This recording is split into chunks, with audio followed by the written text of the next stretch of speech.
And in season 3 now, and he's always been bigger than everybody, even the villains. But in season 3, they have found somebody bigger than him. And this dude was already big. Damn. This is going to be fun. Hey guys, welcome to the Real Movie Lovers Podcast, a podcast about real filmmakers having real conversations about real life. Topics include movies, TV, current events, and news. I'm your host, Lisa, filling in for me and my co-host who's on hiatus for the moment, and we are diving into some interesting stories today. Let's dive in. First up and checked out, I watched Gladiator 2, starring Denzel Washington and Paul Mescal. It was an interesting sequel. It dragged a little bit for me in the beginning, but it picked up. Does it match the first one? No. It doesn't bring the same intensity, heaviness, emotion, and struggle that the first one did. Like, that movie is, I would say, a 5 out of 5, 10 out of 10. A perfect movie. That's hard to beat. Gladiator 2, I would probably give it, off the top of my head, a 6 out of 10 maybe. It doesn't come as close for me. But I did like the new elements they brought to the arena. So it wasn't just tigers or lions or bears. Oh my. They had different animals they brought in this time around. But I felt like we spent so much time in the arena that it took away from some of the character stories and you connecting with them. We just didn't sit long enough in it. Lots of action. I will say that. Everyone did a good job. I like the casting. I just feel like we didn't get a chance to sit in it long enough. That'd be my only like drawback. You know what I mean? Now I do go into a deeper dive discussion on my Hot Take Tuesday live. Those are Instagram lives that I do generally once a week where I do a hot take on a movie and then have a whole conversation about it with a guest in my Instagram.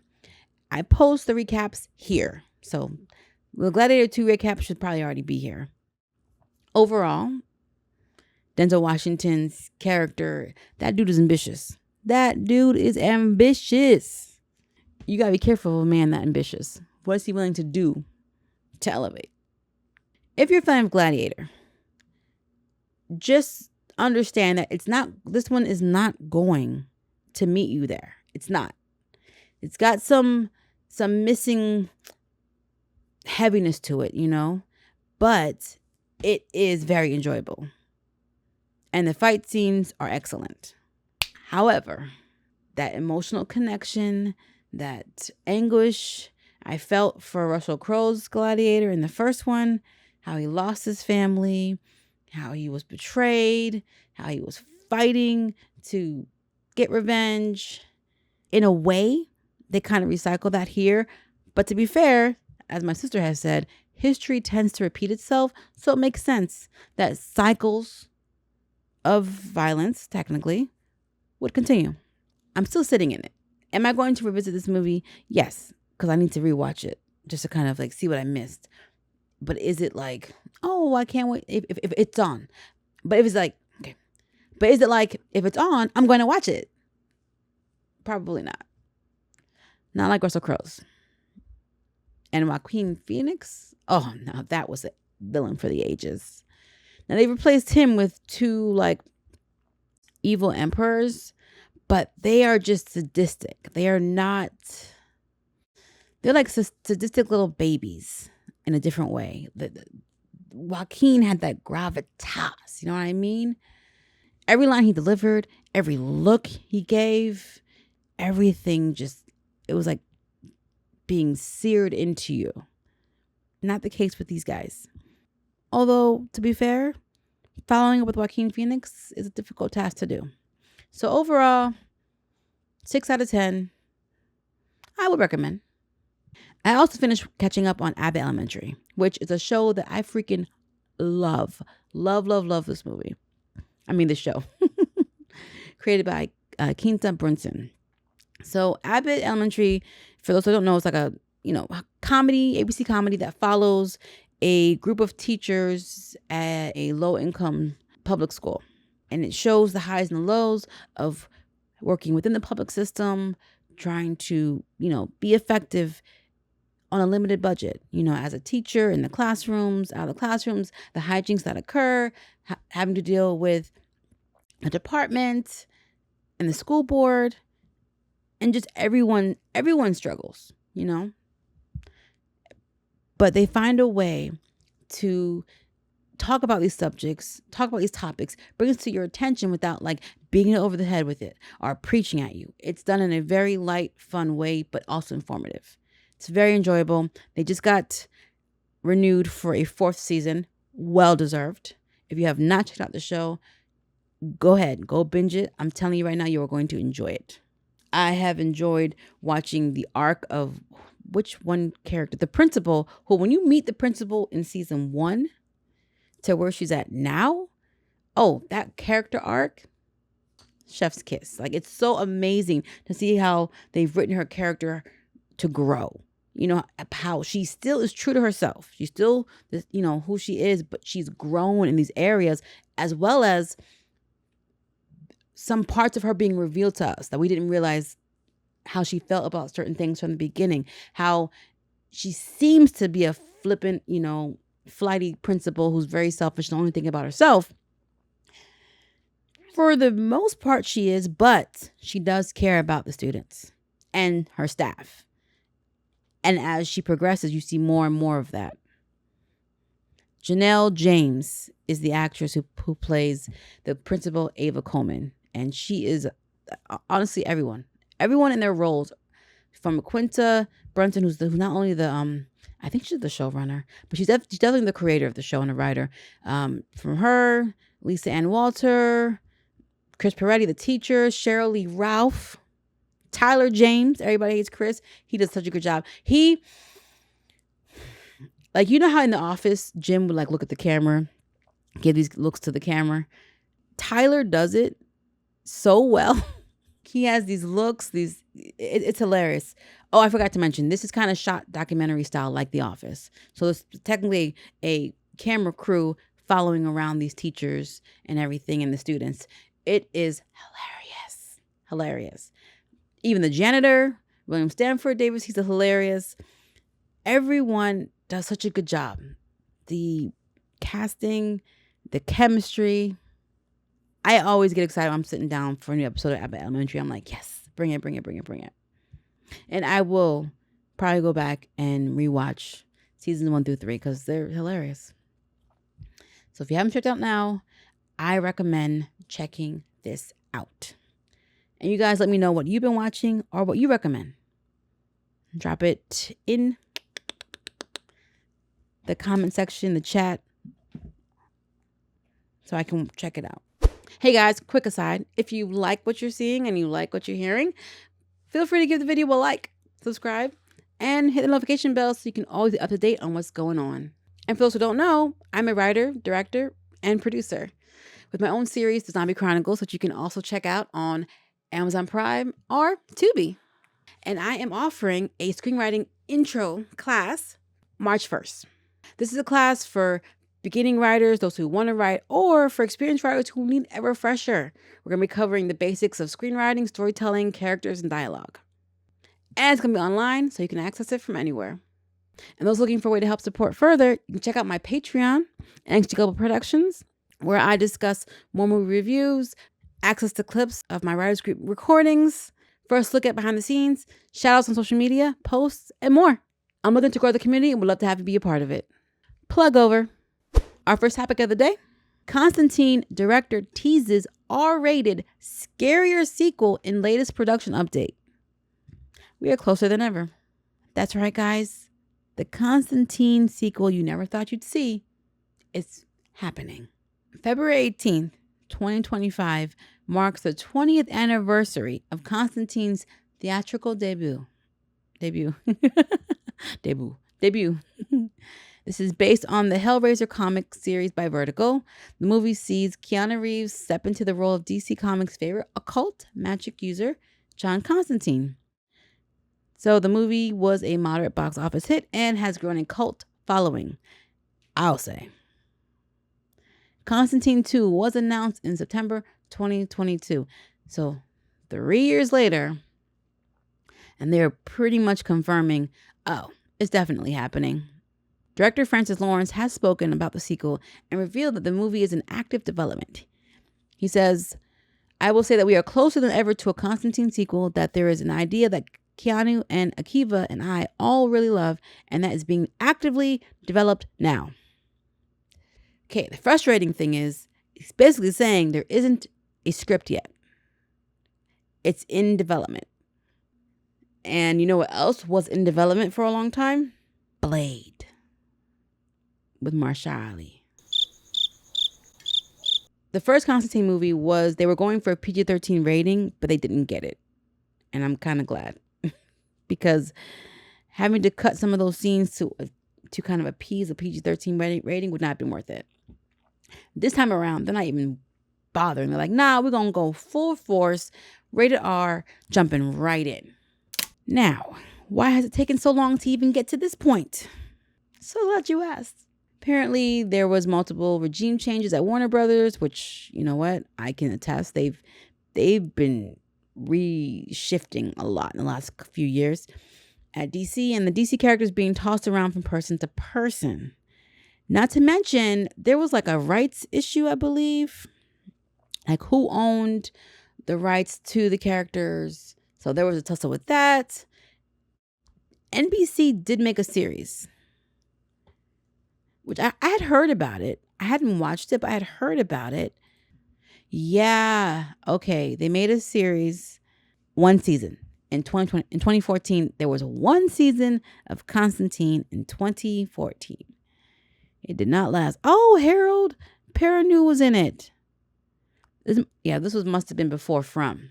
He found his horror footing elsewhere. Good news is, Constantine 2 is in development.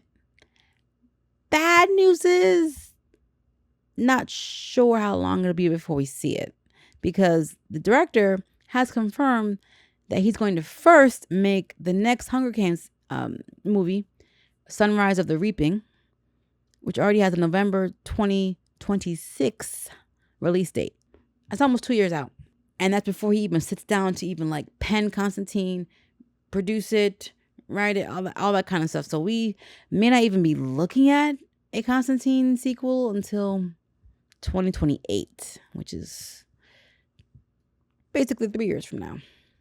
No story details are confirmed for the highly anticipated sequel, and aside from Keanu Reeves, no other actors from the original film are confirmed to return. I would love Rachel Weisz to return, but I'm just not sure how that would work with the story. It kind of depends on what they're trying to do. Apparently, Keanu Reeves had begged Warner Brothers on several occasions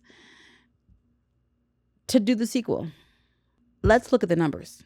It made $75 million at the domestic box office. The cost to make it was $100 million.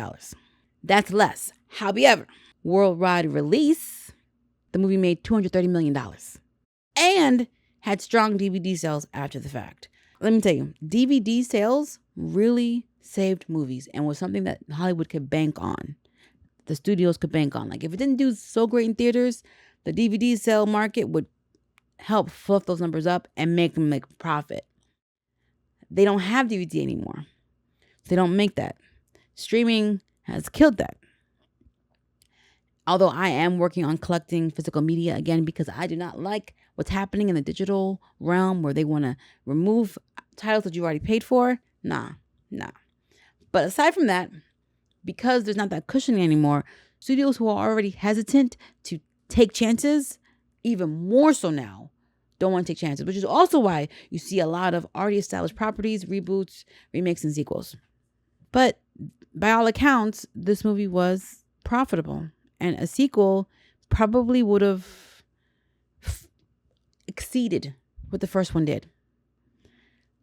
But it's taken 20 years to even get to the point where we're developing it now. Warner Brothers previously attempted to develop a Constantine television series for Max from producer J.J. Abrams as part of the DCEU. However, those plans were scrapped in favor of Constantine 2. Yes, I would rather have a Constantine 2 sequel with Keanu Reeves than a Constantine series with some other actor in place of his character. Some people argue that Keanu Reeves isn't that great an actor. I think his range is limited, but to say he's not a good actor is incorrect. He just doesn't have a lot of range. And if he's able to find a role that fits him, it works. John Wick worked because of what it was and who he is. It worked. The Matrix, Neo, it worked because of what was required for the role. Constantine, it worked. Spoiler alert, some of these characters die. I wonder if they're going to bring back Peter Stormare as Satan. He did a really good job. I don't know what that says about him, but nah, just playing. I haven't read the comics. Have you guys read the comics? Lately, I've been itching to kind of get into more comics. I think Constantine is one that I'm going to like check out. I want to spread my wings and kind of check out some new media. Are you guys excited for this? Are you guys interested in this? Is this something that catches your eye? Are you like me and you're waiting for the sequel forever? All the red tape this movie has gone to just to get to this point. It could have been out. We could have been had our sequel. Honestly, they hadn't dragged their feet. We probably would be on the third one right now and have a trilogy. I'd go for a trilogy. All right, so if anyone had to return, who would I want to return? Depending on the story, I love Rachel Weisz and I would love to have her, but I feel like we need like fresh meat. No, I'm just kidding. Like a fresh face, a new face, I would say, not fresh. I'm not saying age is a thing. A new face, a new character. Digimon, am I saying it right? Digimon Honsu? He can come back. Midnight, I liked him as Midnight. Shia LaBeouf's character was killed off, so that's a no. Peter Stormare as Satan, I'd like him to come back. Tilda Swinton as Gabriel, man, she killed it. Not sure if there's a place for her character in this one. I want new monsters, new opposing issues. So yeah, I think that's all the ones I would want to come back. Yep. I guess we have to patiently wait, guys, for Constantine to come out. Start the countdown. Next up, Reacher spinoff gets huge update ahead of Alan Ritchson's return this week. Oh snap. Okay. Season 3 of Reacher drops this week. Let me tell you something. That big, tall, bold, blonde dude killing the game. Killing it. Who would have thought? The dude from Hunger Games. Or even, who was he? Was he Flash in Smallville? He was one of those characters. No. He was Aquaman in Smallville, which I love Smallville. I fell off after I don't know, was it the 4th season? And they had 12 of them. Anywho, back on topic. So there's going to be a spin-off for Jack Reacher. But we're going to be following Neely. Neely. I don't think you say the G. Reacher's trusted military ally who played a crucial role in both seasons. In a recent interview with Collider, Maria Sten, who's the actress, shared details about how the Reacher spinoffs came to fruition following a series of rumors. Okay. So I guess there had been talks for a while. And she's like, I am not going to believe it till I see something signed. Which is, a good way to go. So the show didn't get officially greenlit until October. Okay, so they just greenlit this show October 2024. Okay. The spinoff series centers around Neely. They've already started filming this. The spinoff. So Neely was kind of like Jack Reacher, one of his friends. I would say kind of his right hand. She shows up in season 1 and she has more of a role in season 2. I like her. And her background, I'm very curious, her backstory. So this is perfect. So they intend to move fast with production, meaning we may get to see the finished product sooner than expected. Oh, they are not playing games. They're like, we got to strike while the iron is hot. Let's get in there. The first shoot date is tomorrow, which would technically be this past Wednesday. So the official title of the spinoff is Neely.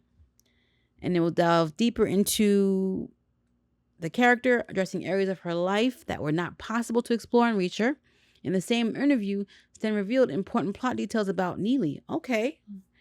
She stated that she has a history and she has a life lived. She has some quite severe personal issues of her own that she's grappling with. We just get to know her better and see her grapple with these issues. I remember watching season 1, like, oh, okay. She showed up. Oh, cool character. Season 2, my girl is like very more prominent. Like they're like, we're following her along as we follow Reacher as they're trying to uncover the plot, figure out who killed their friend, all the good stuff. And I'm just like, what does this chick do when she is not helping Reacher?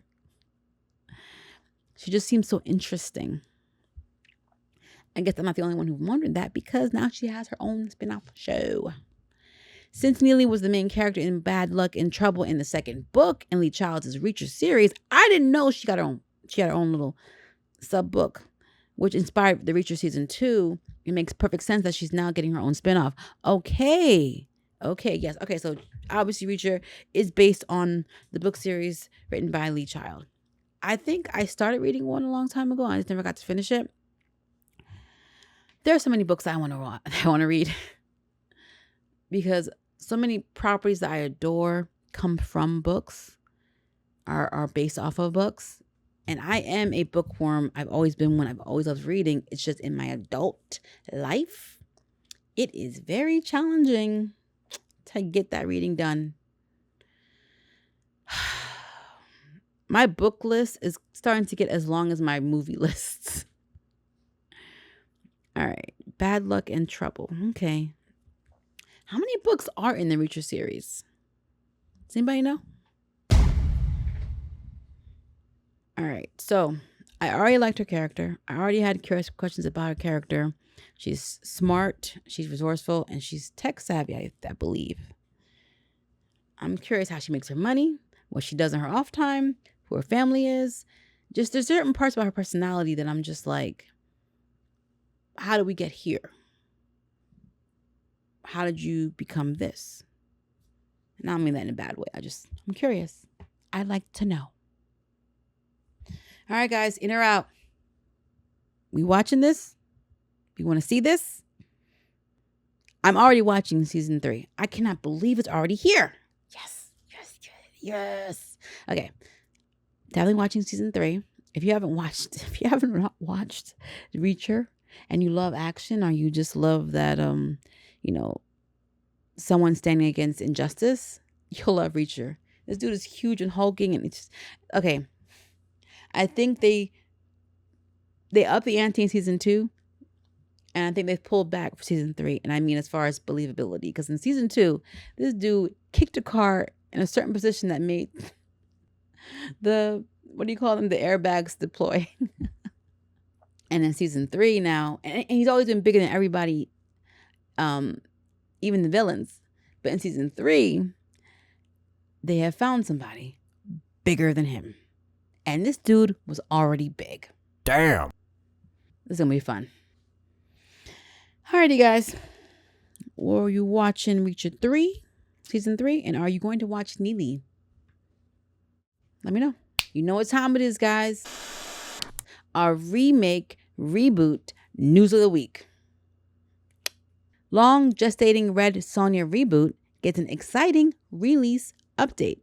I didn't even know that they had made a Red Sonja movie. I had no idea. The Red Sonja reboot has secured a distributor with a release window confirmed. So this isn't something that's developing, nothing they filmed. It's already wrapped and done. Signature Entertainment has acquired the rights to release the Red Sonja reboot in the UK and Ireland. Per deadline, the film will premiere in late 2025 after spending 2 years in post-production. Ay. That's bringing back trauma.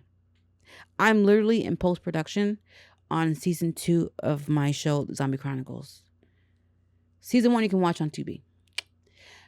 Season 2, it's been in post-production for like 3 years now. I am the only editor.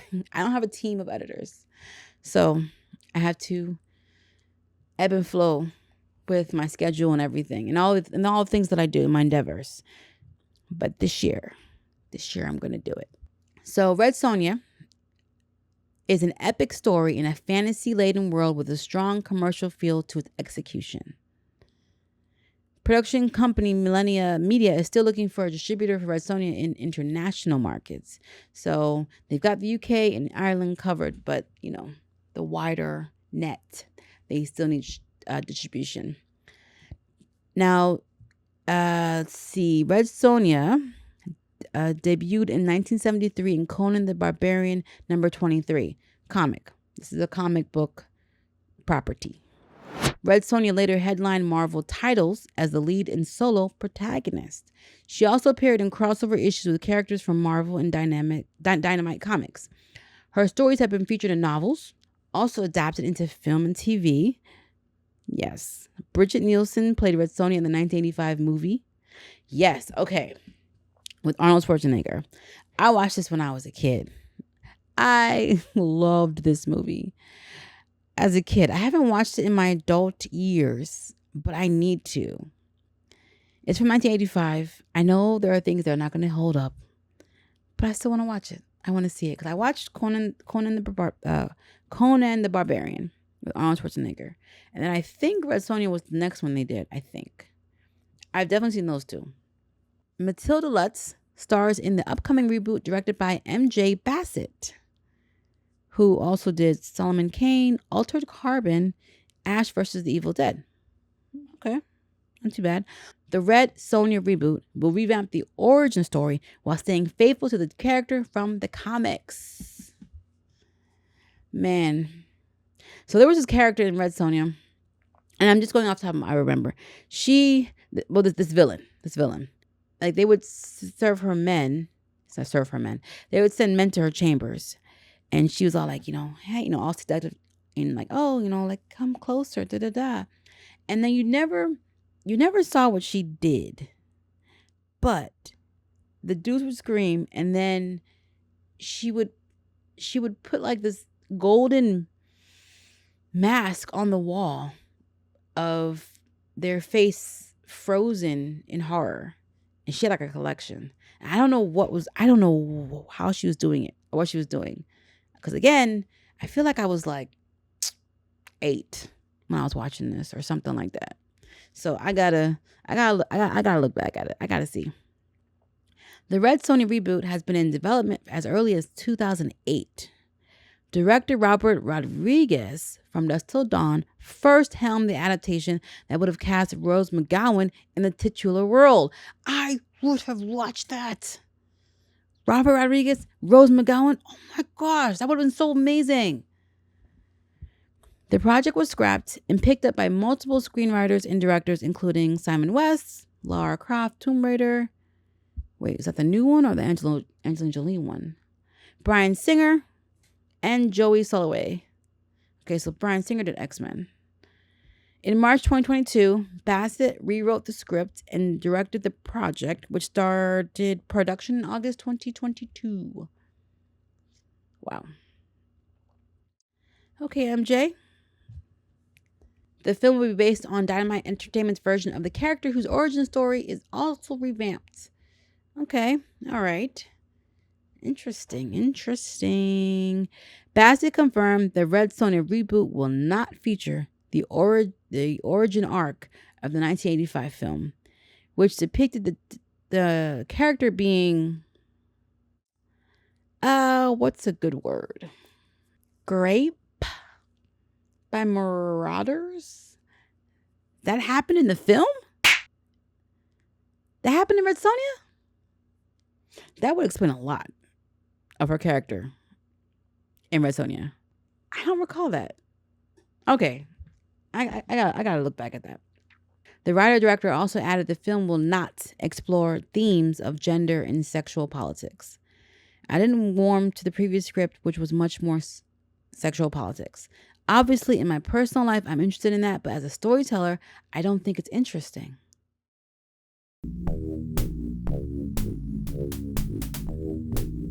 Politics can ruin a movie. But certain topics need to be, done in media to spread the message. But I get what she means. This might not be the way she's thinking of the way she wants to go about it, it probably isn't adding to it. Probably would take away from it. So anytime something is overshadowing a story, you might want to pull back a little bit. Red Sonja currently does not have a confirmed release date. You know what it also doesn't confirm? Whether it's coming to America, when it's coming to the States. Do I need to hop a flight, okay, to good old Britain to watch this movie? What was the 1985 one about? Let's see. The fearless warrior Red Sonja sets out to avenge her family's murder and rid her kingdom from the tyrannical rule of evil Queen Gedrin. Yeah, that chick was evil. And along the way, she meets Conan the Barbarian. But she's a warrior. And she don't give it up easy. He needs to earn it. And we never see him earn it. Anyway, I'm getting off track. So, what are you guys thinking about this reboot? Red Sonja. I remember them wanting to reboot this movie for years. Even Conan the Barbarian, which they did do, didn't go over so well. But I feel like Red Sonja might do better. Now, there are a lot of on-location sets and practical effects and props that really immerse you into the world in the 1985 version. I know I complain about it a lot, and I'm sorry guys, but I don't need this to be so full of CGI that it takes me out. I don't need you in front of a green screen the whole time. I need you to film on location. I know it's difficult. I know it costs more, but in the end, it is so much more impactful. That's just my 2 cents. Let me know what you guys think. Okay, for our current event this week, my friends with arachnophobia, prepare yourselves. Newly discovered fungus turns cave-dwelling spiders into zombies. Sounds amazing. Tell me more. Scientists in Europe have identified a previously unknown species of fungus that turns cave spiders into zombies. The fungus lures them out of their webs before instigating an untimely death and then uses the spiders' corpses to spread its spores. Great. Love that for us. That's sarcasm, by the way. The newly discovered species, named Gibbola. Okay, I'm not even gonna. Scientific name here. Acts in a similar way as the zombie ant fungus, seemingly manipulating its prey to move to a more suitable spot for the fungus to spread. The way that the fungus affects the arachnid's brain is still a mystery. Again, all things I love hearing. This is not frightening at all. Dr. Joe Arujal says we know very well the ants, the wasps, and very few other examples. Now this is in a different family, so it's a new origin of behavior manipulation. Okay, so we know that there's zombie fungus. There's fungus or pests or whatever that make ants be zombies and make wasps be zombies, and now spiders have joined the mix. It's something really interesting that's not super common in the parasitic world. No Sherlock. The newfound species is part of a larger branch of fungi that exclusively infects spiders. For now. So far, they've only observed it affecting spiders. More specifically, cave-dwelling orb weavers that are found in Europe. So this is currently UK's issue. Oh, I spoke too soon because apparently there's been more infected spiders found in North Ireland caves. The fact that a fungus can infect something and then behaviorally alter the animal so that it then helps the fungus spread, I think it's very intriguing. Maybe intriguing isn't the word I would have personally used to describe it. What's the word I'm thinking of? Horrifying, unnerving. Yeah. The team suspects the fungus lures the spiders out of their lairs where they are exposed to circulating air currents, which help spread its spores. Again, loving everything that I'm hearing. The authors have not yet identified which metabolites or compounds produced by the fungus interact with the organism. More research is required to know the fungus's ecological impact. So The doctor says he does not believe that there's any cause for concern about the affected spider species. You think I'm going to trust you? You don't even know how it fully works. Fungi have evolved many millions of years ago, more than 100 million years ago, and they have been coexisting with these spiders and other species of fungi and other insects. Coexisting. This does not sound like coexisting. So he goes on to say that he thinks that they help keep the forest balanced. Okay. And they think that it regulates the insect population. Not the bug I would want to see regulated. I have a couple that I would like to see regulated more. Like those huge palmetto bugs we get in Florida. I wouldn't mind them getting regulated a little bit more. How about you take them out? Around 150,000 species of fungi have been formally documented, but it's estimated that number is only around 5% of the diversity of fungus out there to be discovered. I'm sorry. Come again? We have found about 150,000 species of fungi, but we think that's only 5% of what actually exists out there. And we already know that 3 of them turn insects into zombies, but we just chilling. Within the zombie spider fungus, there were like mycoparasites that were eating the fungus, apparently. So I guess it's a whole important food source for fungi or whatever. Is anybody else's skin crawling a little bit, or is it just me? No? Just me? Okay. Maybe I'm tripping. The premise of zombie fungus can quickly turn into a horror story when you reimagine as a sci-fi creature infecting humans, such as the HBO series The Last of Us. That is exactly what I was thinking. That and that other movie, The Girl with All the Gifts. Yeah, which I did do a breakdown on. Maybe I'll put a little link up here. You guys can go check it out. No. No.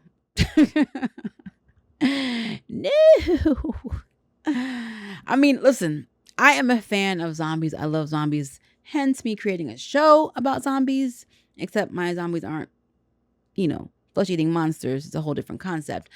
But the idea that we're going to bring fiction into life, like I say that art imitates life, imitates art, but this isn't the art that I want to see imitated, or the life I want to see imitated. Now, what the doctor is saying is we don't have to worry about anything because jumping to humans would require it to evolve tolerance to our warm body temperature and to circumvent our immune system, both of which serve as strong defenses against most fungi. Did you hear how he said most fungi? Arujo said he and his team plan to continue studying the group of fungi that infect spiders to understand how these species are related, their origins, how they evolved, and more. Further understanding of these fungi could eventually lead to potential application in crop protection or even human medicine. I'm going to stop you right there, hombre. These fungi have evolved, which means they can evolve again, but they're in caves. Okay? So if we just stay our asses out of the caves, they won't be able to adapt to us and evolve with us. But you want to have your whole team studying these fungi, getting up close. Okay. Fungi be like, oh, hold up. I like this source. Let me start adapting to that body source. And he says, this could be something really revolutionary for Alzheimer's and degenerative diseases and the ones that affect the brain. So maybe there's hope there. That sounds so familiar. Where did I see them creating a cure for Alzheimer's? Oh, yes. Rise of the Planet of the Apes. Yep.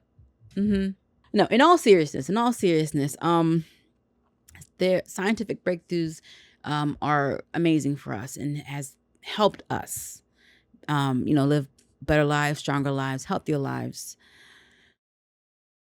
I am just not comfortable with the word zombie in anything that isn't fiction. Oh my goodness. Okay. Side note, The Last of Us is pretty entertaining. It's a good show. I think it was first a video game. And then it became a live action show starring Pedro Pascal. See how we came right back around to him?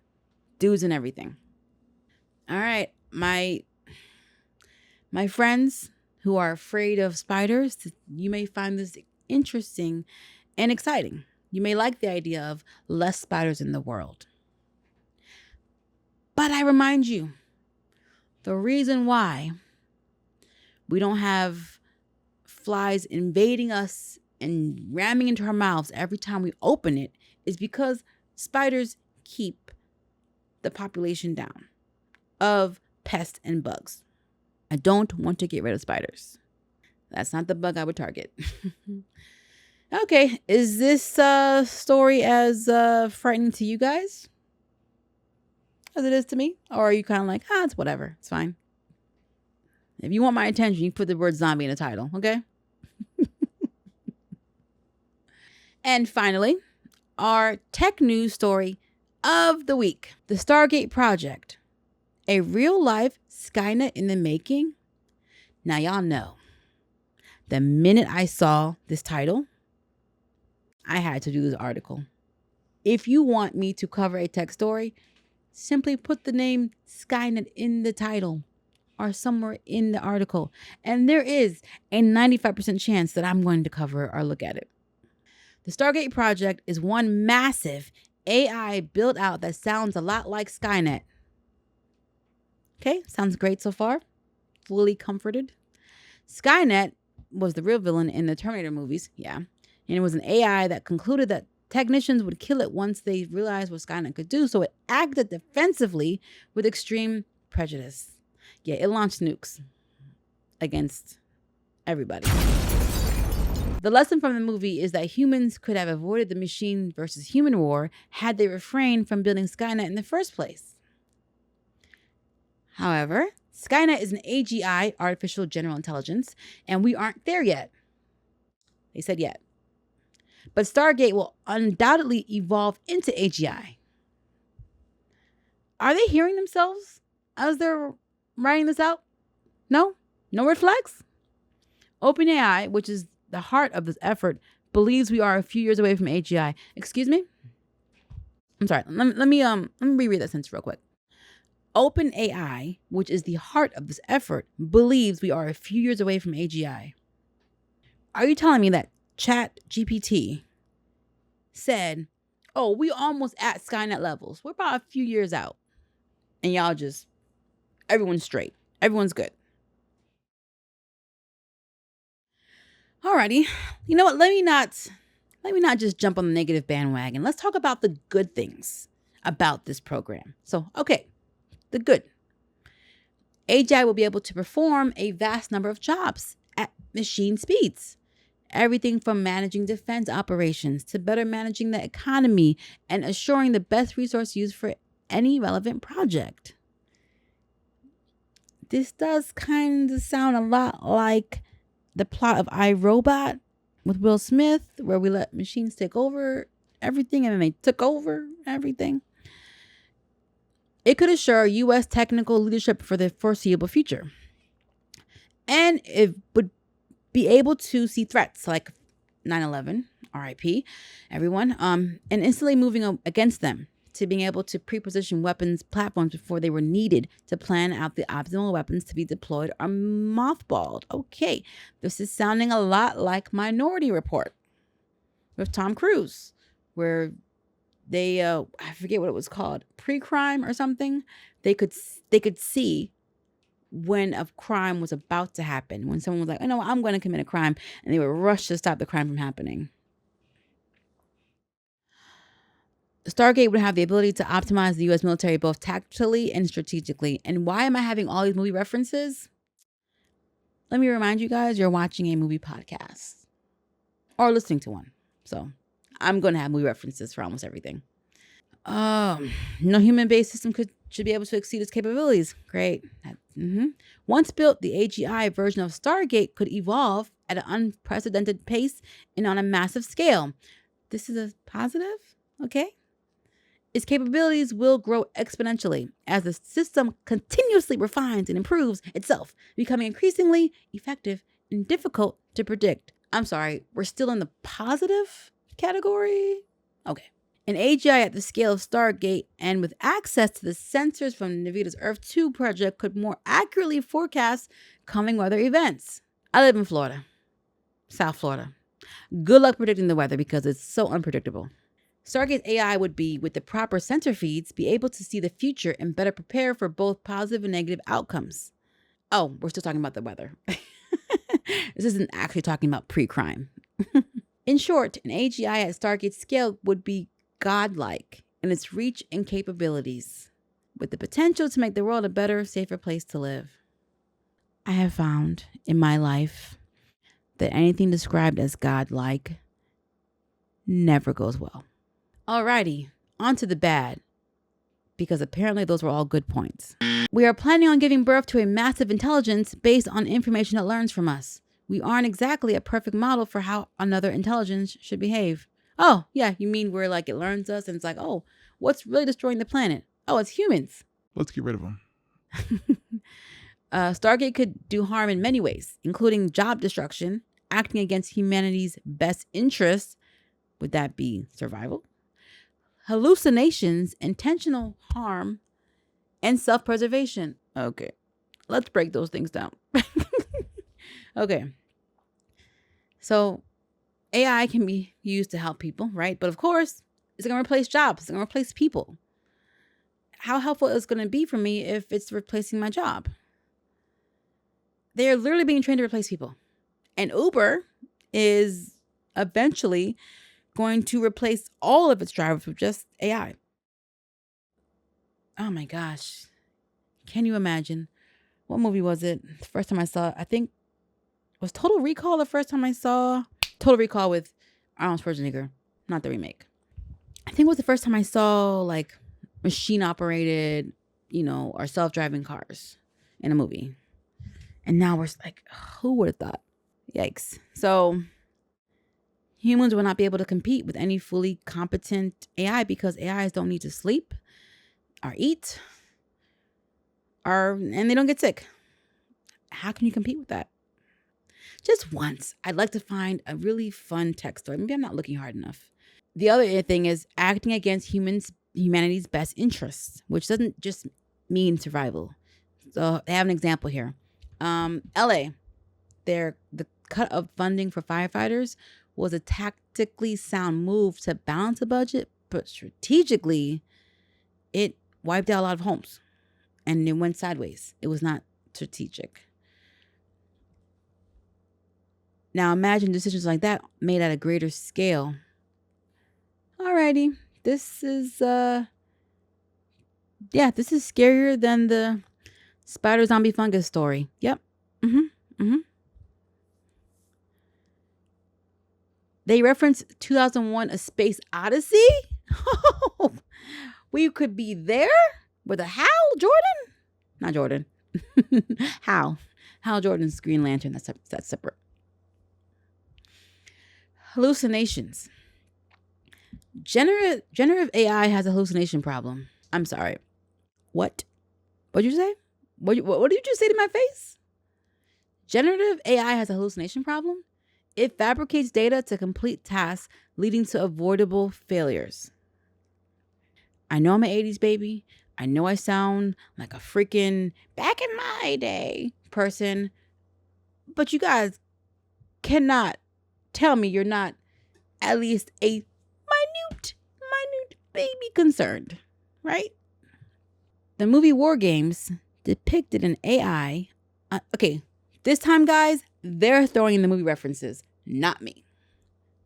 The movie War Games depicted an AI unable to distinguish between a game and reality. Oh yeah, that's the one with Matthew Broderick. With control over the U.S. nuclear arsenal. A similar outcome could occur if Stargate were to mistake a simulation for an actual attack. It's like they've never watched an 80s movie about robots or 90s. Like literally, creatives have been warning you and telling you about this. Laid it out. Don't do these things. Here we go. Ooh, let's literally do these things.